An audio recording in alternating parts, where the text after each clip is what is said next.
Hey, welcome everyone. It's Tuesday and it's time for Shooting the Shiznit. That's right, the best little wrestling podcast in the business.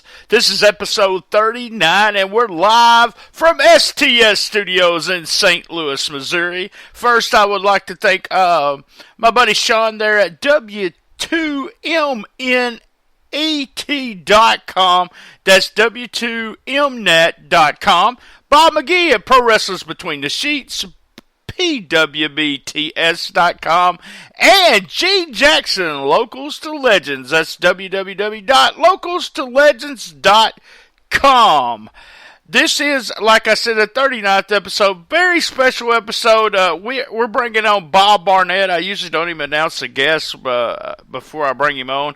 But guys, this is a special episode. Bob was the father of shoot interviews. Did the very first shoot interview I ever known of with Eddie Gilbert. He has some very interesting things to say about the death of Eddie Gilbert. And just overall a fun episode. Sit back, listen with an open mind, and have a fun time with it. Want to recommend you come back Thursday, because the Cool Kids Countdown with my buddy Lance Levine will be counting down. Well, not sure what we're counting down yet, but we'll be counting down something. All right, and you guys can visit us at tinyurl.com/STSPodmerch. We have t-shirts, we have stickers, just a little bit of everything. You can visit paypal.com, and that's Brian_Trammell at yahoo.com. Send me some money. Thank me for being such a great guy. And also, if you go to the website, on your computer, you can see on the right, you can subscribe to Amazon Music Unlimited, Amazon Prime. We appreciate everything that you do to give us some kickbacks there. Believe me, you need to follow us at Comic Book Mark BT. That's at Comic Book Mark BT. The website has all the episodes. We also put up some YouTube videos and that surround the episode that we get through talking about. Today, we'll be putting some stuff up that Lawler said about Eddie Gilbert on some shoot interviews that goes along with this interview with Bob Barnett, and that's stspod.club. If you want to join our Facebook group, it's Cool Kids Wrestling and MMA Talk. That's right. It's a closed group. It's secret. You have to ask to get in. And remember, guys, don't be an ass or we'll kick you out, all right? So we're also available on iTunes and Stitcher. Before I thank my other podcast bros, I want to thank you guys for listening. We had the third best downloads of the year. July is a summer month, and it's been a long time since I've been in a podcast business. I'm assuming it's kind of a slow month. Everyone's out and gone. We also had a special episode where it was just a bunch of bloopers, kind of a throwaway episode on July 4th. So thank you guys for listening. Big thank you out to Chase Owens. Chase, it was the number one most downloaded episode. Did a couple real big retweets and helped us out there, and was an excellent guest. So if you haven't listened to the episode, go back and listen to it. Also, when you're not listening to us, listen to Suplex City Limits, Creative Control, or Keeping It 100 with Konnan. Hey guys, let's get to the show.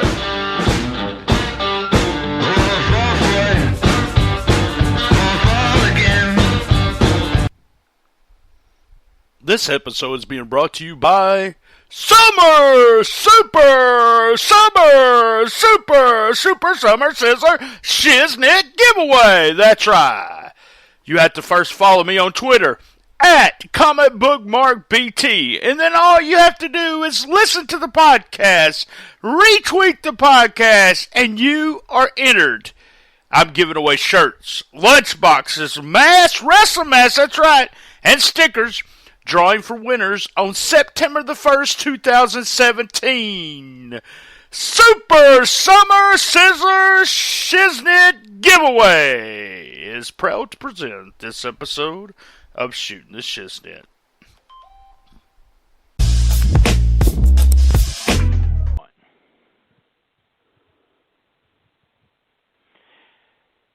Hey everyone, I'm going to bring my guest from the green room. I know you enjoyed those chocolate chip cookies. Welcome, Bob Barnett. Hey Bob, how's it going? I'm just fine. How you doing?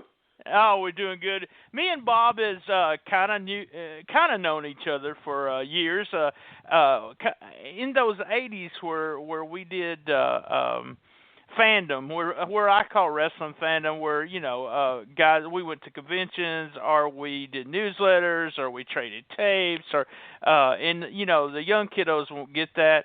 But this show is all about me sitting down with somebody I know or somebody I don't know, and you're kind of like, I know who Bob Barnett is, and we know each other's names, and you got my newsletter, and I got tapes from you, but we don't really know each other. So, but this will be fun because I want to talk about some of my favorite things, older favorite things, and that's Memphis wrestling.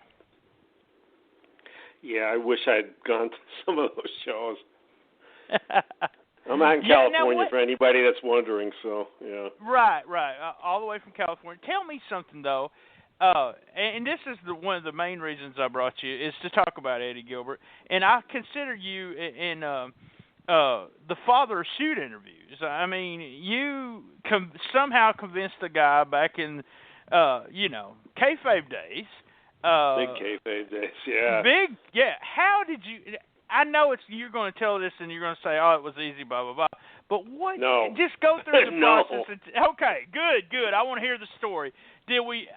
Number one, Bob? Why was Eddie? What made Eddie your subject? Why did you want to talk to Eddie? There was tons of guys you could talk to at that time, but why was Eddie the guy you picked?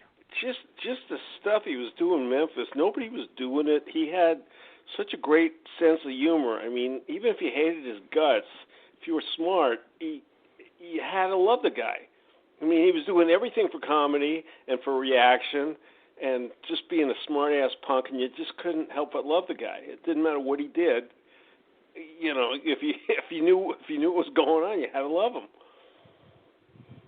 Yeah, you're right. I mean, the things that Eddie would say on an interview, a lot of the times, he was always bickering back and forth with jury backstage. So, I mean, in his mind, Eddie had the perfect storyline. And if you were the fans of Eddie Gilbert, you felt like it was the perfect storyline too. And it was that the King Jerry Lawler was going to pass the torch down to him, just like Jackie Fargo had passed the torch down to Lawler. And I think many times Eddie came up with tons of storylines to do that. And the funny thing is, Lawler's still wrestling, so Lawler was never going to pass the torch, unfortunately. No. So that was one thing that Eddie, as a kid, Has Lawler ever talked honestly about Eddie?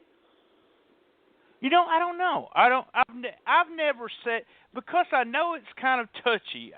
When I'm backstage, right now the main subjects you just say hi to Lawler. Lawler and Dundee are just guys you like to say hi to, still shake their hands, and Lawler likes to show off what new tights he's got with Batman on them and stuff like, and tell me, you ought to see what statue I got. I got the Batmobile, stuff like that.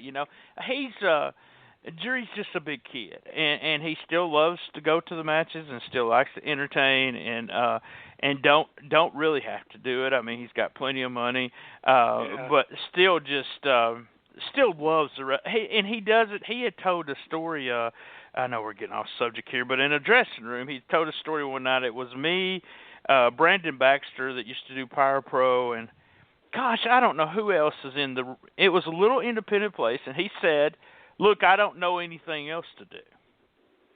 That explained it all. I mean, it really did. It was like, do you still like getting in the car on Saturday night, driving the distance, and wrestling in front of, that crowd was really small?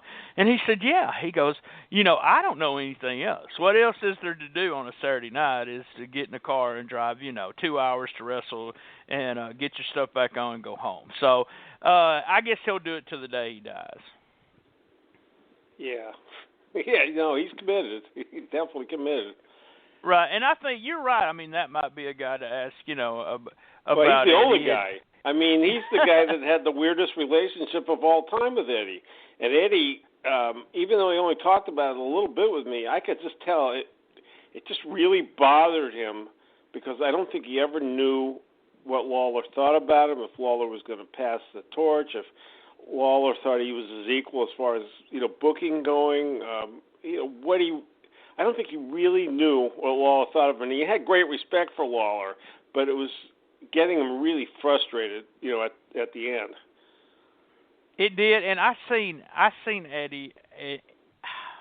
Just one of these things where it was him that was doing it, and it made it. I was in Jonesboro, Arkansas. I was at the Saturday night show that they did, and Eddie started in the opening match. He did something around the third match, and it was all building for him and Lawler in the main event. And that we had a truck pull, we had a fair, we had something else, a big choir, a big graduation. There was tons of stuff in town, and it had the biggest crowd I'd ever seen, and it was like packed, like 1,300 to 1,400 people in this little bitty ass building.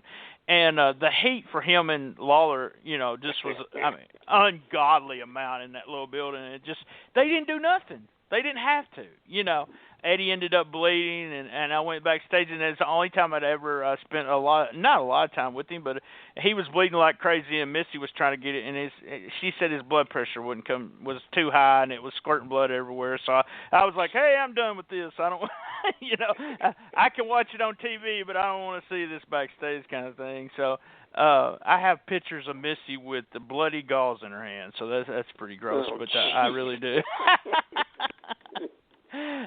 So tell me the story. We decided we're going to do an interview with Eddie Gilbert. But this is why, Bob. Why did you say I'm going to do an interview not only just with Eddie Gilbert, but what made you say, well, I'm going to do an interview, but this is not going to be a worked interview. This is going to be down to earth. This is going to be. I didn't know how to do a worked interview. I knew Kim Collins, who used to live in remember it was Tennessee or Kentucky. I met her at the Lano's Sam Mushnick convention. And we became really good friends.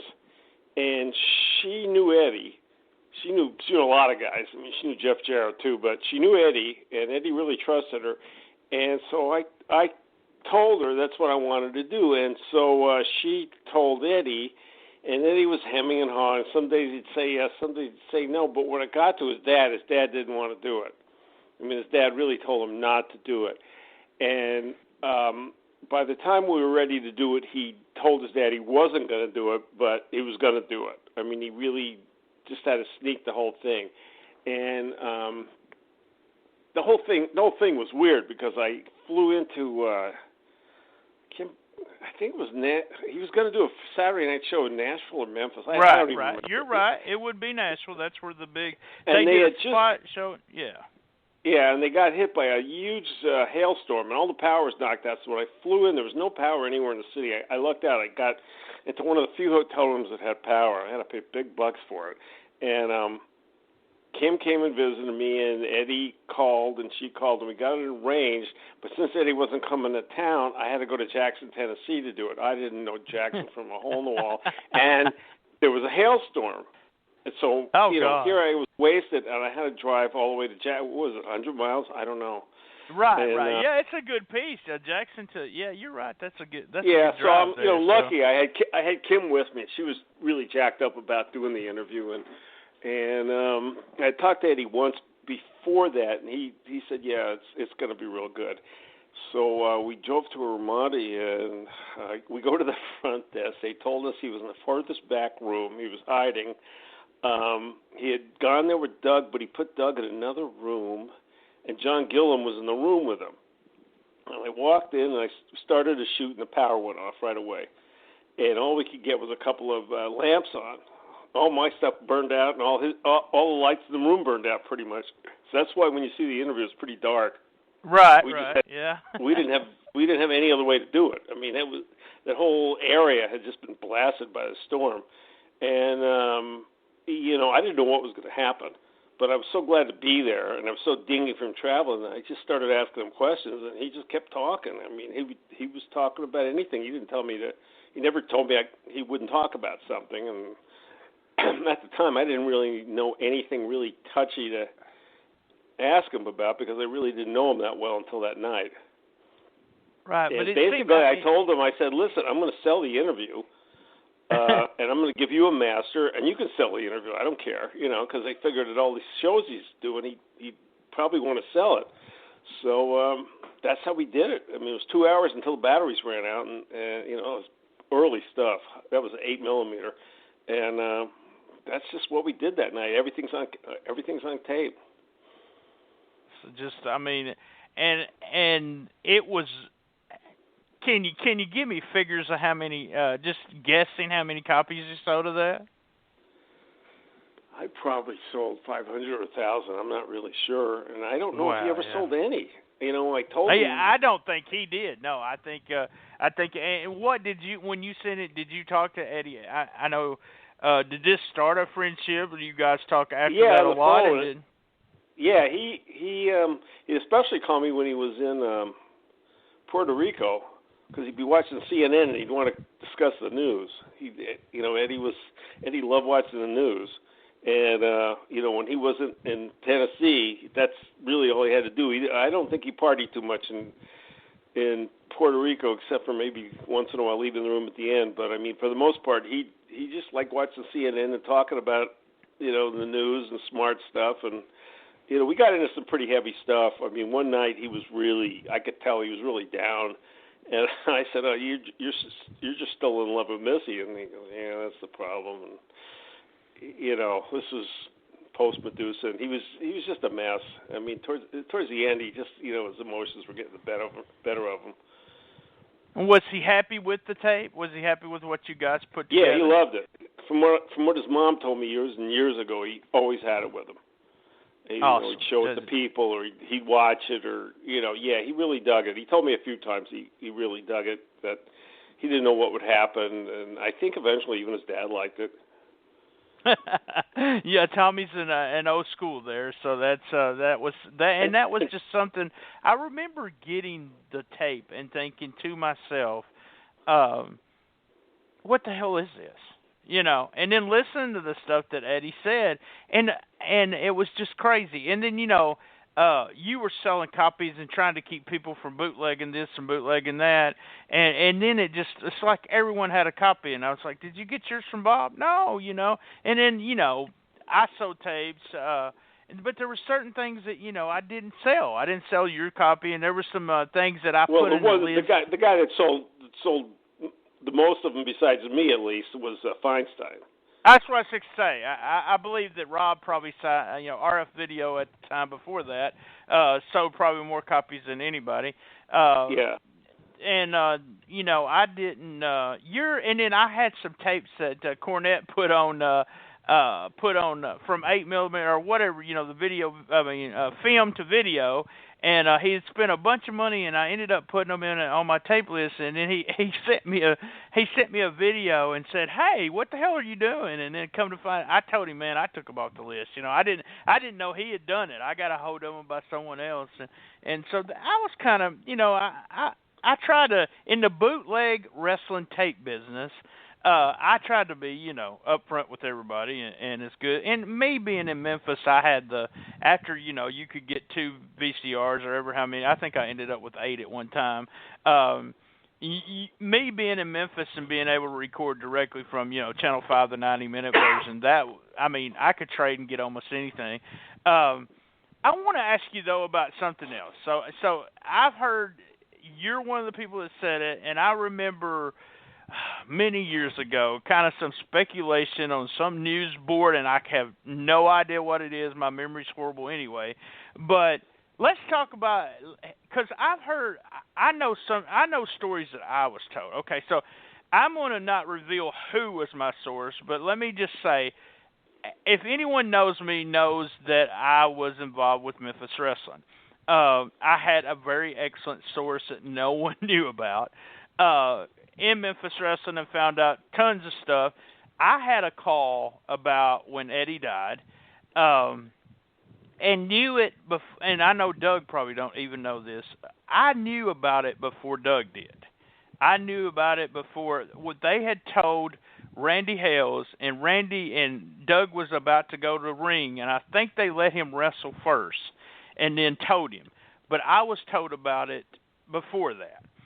And the story I was told is that Dutch walked through the door, and Eddie was passed out with his earphones on the bed.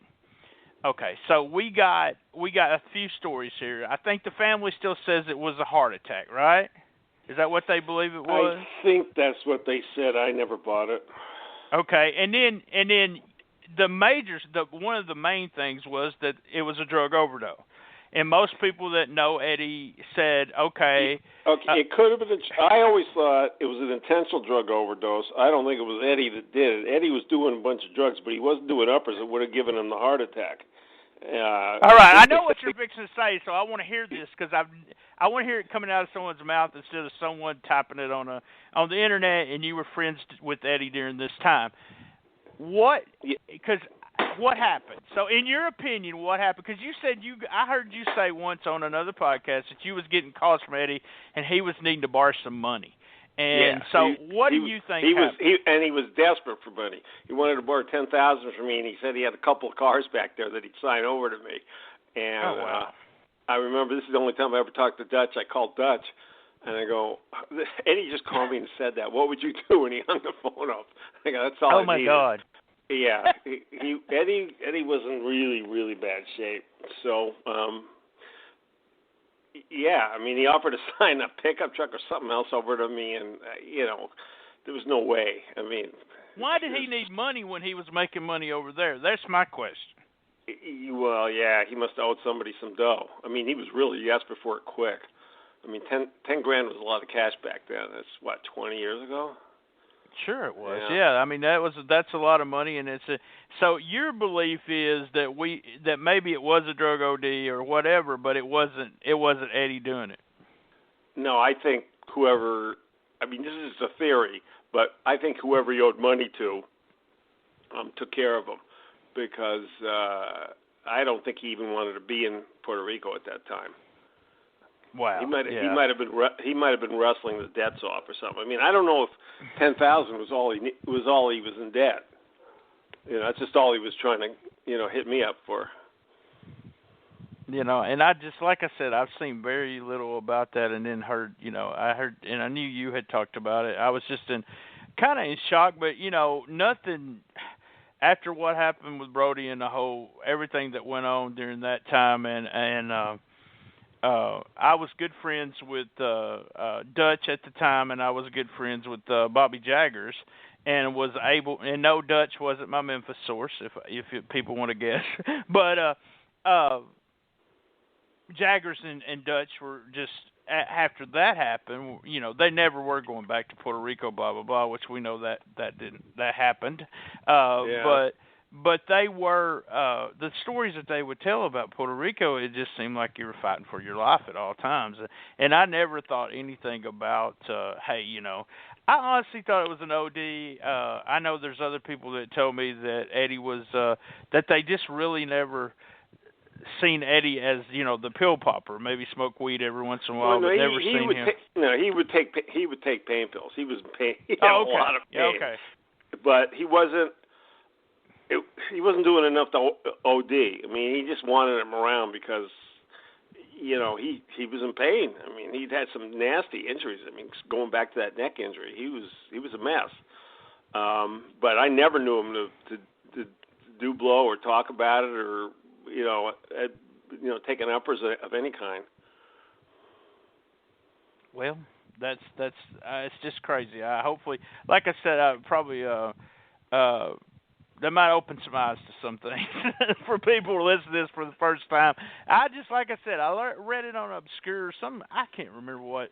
Someone put it up, and I was like, that's bullshit years later. And then, I heard you talking about it. It's like, well, we're going to bring Bob on and we'll talk about it. As soon as I read that official explanation, supposedly, I just didn't buy it. I mean, I had talked to him within, a couple of weeks, a couple of times, and it just didn't make any sense. Yeah, well, you got somebody wanting money. There's a reason why he wants money, and that's just speculation. Like you said, we're allegedly saying this could have happened. We don't know. It's just a theory, and it's just shocking and a point to me to think something like that would happen. And then part of me says, yeah, I can see it happening. So now you did the Eddie, especially there. You did the Eddie shoot, and did. Now, see, here's where my memory. Did you decide, hey, I'm going to do some more of these like this, or did you ever do any more shoot interviews? No, the only ones I ever did were with Vampiro, and I just did one with Art Barr in his dressing room after when Worlds Collide, but him and Eddie were both flying that day. I just didn't think there were that many guys that were that interesting that had that much to say. Wow. And the guys that would have something to say probably wouldn't say it, like Lawler. I mean, Lawler would have been another guy, but I just didn't ever think they'd really be honest about it. She knew Sting and Luger real well too, Kim Collins, and I could have probably gotten something with them, especially towards the end. But I don't know. I didn't think anybody who's going to have stories like Eddie. I mean, it's not going to happen. And who's going to make a business on doing shoot interviews anyway? I mean, how could you make a living doing that?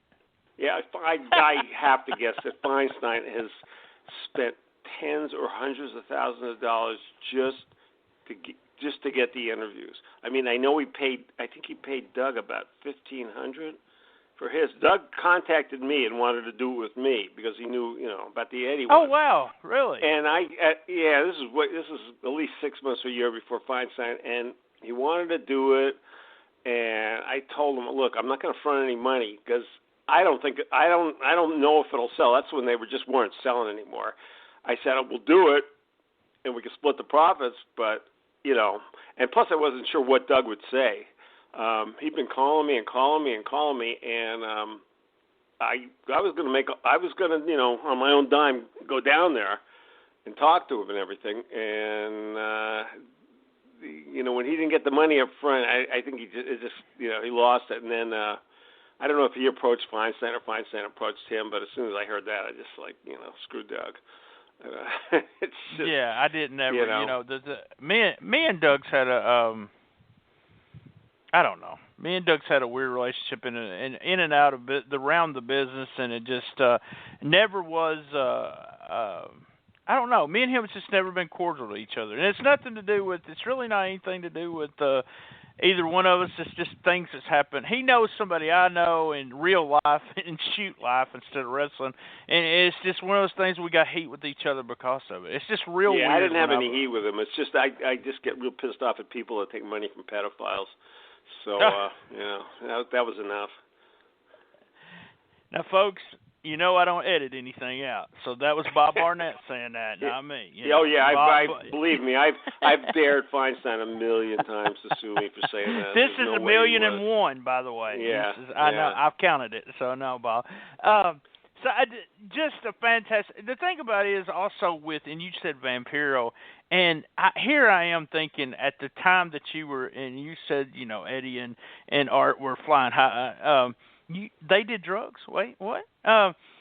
You were in that kind of when all that was happening. How the hell did you be the one that jumped in there and videotaped all the stuff that was going on with Art Barr and Eddie? Did you know both of those guys? And Vampiro, if you're going to do a shoot interview with Vampiro, I still haven't seen the questions that need to be asked of Vampiro. It's because probably couldn't remember. I mean, he's just been dropped on his head he'll even tell you that. I mean, he's had some major concussions that are starting to affect him, later in life.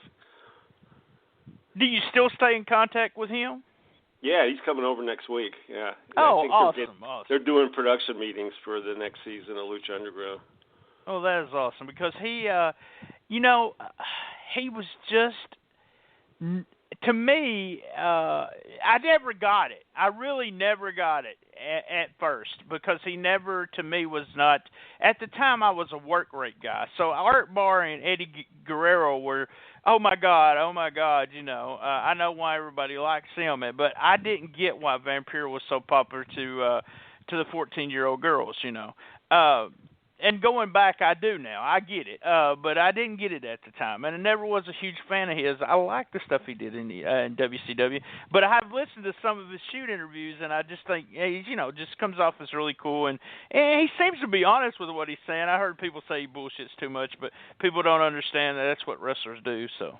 Yeah, I mean, after a while, you don't know what's real or what's not real, and really, I mean, he after the 2 consecutive concussions he took in 2 nights against Mike Awesome, when Awesome was drunk, and dropped him on his head twice from the top rope. He's never quite been the same. I don't think. He just forgets a lot of stuff. He's gone through a lot of therapy and stuff, but there's only so much of your brain you can get back when a 300-pound guy drops on your head. At that time, though, I mean, we do know, these guys were doing. It's always been popular in Mexico. Cocaine was very popular in Mexico most of the time, and probably still is. God. Yeah. Is that something you've seen a lot of? I didn't see it. I mean, I knew there were plenty of guys doing it. That there was the famous story. What was it? Octagon got busted in Tijuana. He had a trunk full of blow and an unconscious teenage girl in the front seat. And Pena basically owned him for life after he got him out of that bust. And then there was the real famous one with Jerry Estrada. He was in the second floor of a hotel with some woman, and he got her really loaded, and I guess she gave him a bunch of shit. And the word is he pushed her out the window and killed her. And he realized he killed her right away, and he went right to the airport. Just took the next plane out of town. So there was a lot of craziness going on down there. We talked about that. Yeah, we talked about it on a podcast. I do a countdown, and we were talking about no matter what, throughout the whole years, you always see the Mexican promotions as kind of, I don't know, I guess the best word is sleazy. I guess that's the best. It's almost like they're, if you work there, you'd have to wash your hands every day kind of thing, because there's so much going on. Even, recently we had the car that they destroyed the car there. So it's almost like it was, and you talking about, being there during a little bit of so much popularity going, and Konnan at the time, was he, was this some guy that was approachable, or was, because he was super fucking popular too. So, I mean, you're talking about two guys that were so over. I had a very complicated relationship with Konnan. I was his enemy because I knew Vampiro. Then I was his friend. Then because I listened to Howard Stern, I'd get him tapes and stuff. Then I was his friend. Then I was his enemy. Then I was his friend. He was always up and down. I talked to him a lot. I mean, even when one day he called me and threatened me to, have me buried in lime next time I was in Mexico. And then I ended up talking to him 3 hours about booking. So Carlos was all over the place. Yeah, he was approachable, and he was a pretty funny guy. He was a real entertaining guy. I sort of stopped being on the ends with him probably about 2005 when I stopped going to TJ. It was getting real nasty down there. A lot of the promoters had bailed. Benjamin Mora, I can't remember if he was still promoting the shows down there then. He just died, and a lot of the cartels and shit were running the shows. I mean, it was just an ego thing for drug dealers to run the shows. In Tijuana, they had such loaded shows down there. It was just amazing. Right, yeah. Well, it's Konnan's still making money in Tijuana, so that's we was just talking about Doug, and that story about the lime is it beats my story. But Doug actually called me one night at 2:00 in the morning and screamed at me because of something I did, which was foolish. But he told me that he was going to come to my house, knock down my door, and shove his barbed wire baseball bat up my ass. So there's very few people in the world that can say they've had some man call them and threaten to shove a barbed wire baseball bat up their ass. And I'm one of them. And I don't know. There's probably more guys in the world that's been the lime thing, because that's kind of gangster. So, but the baseball bat up your ass, that's not one of a kind, because there was other guys that carried the baseball bat. But that's what he told. That's great. It was really great because at first, it was scared shitless kind of thing. I knew Doug wasn't Doug was good about doing anything he said he was going to do. And part of me then, after I got off the phone, it was just hilarious because I was good friends with everyone on the police force, and he would have never got anywhere near me if he wanted to. But it was just one of those things where you go, yeah. And then same thing with you. I had Doug call me 6 months later and wanted to know if he could buy a wrestling ring from me. So and there you go. We talked for like an hour and a half on different things. So, but that's the wrestling business too. Hey, we're closing in on it 30 minutes. We're gonna call it a night. We may bring you on after I think of some other stuff to talk to you about, Bob. But I do want to thank Bob for coming on. It was a fantastic time. Guys, we'll be back here, same bat time, same bat channel, right here. The best little podcast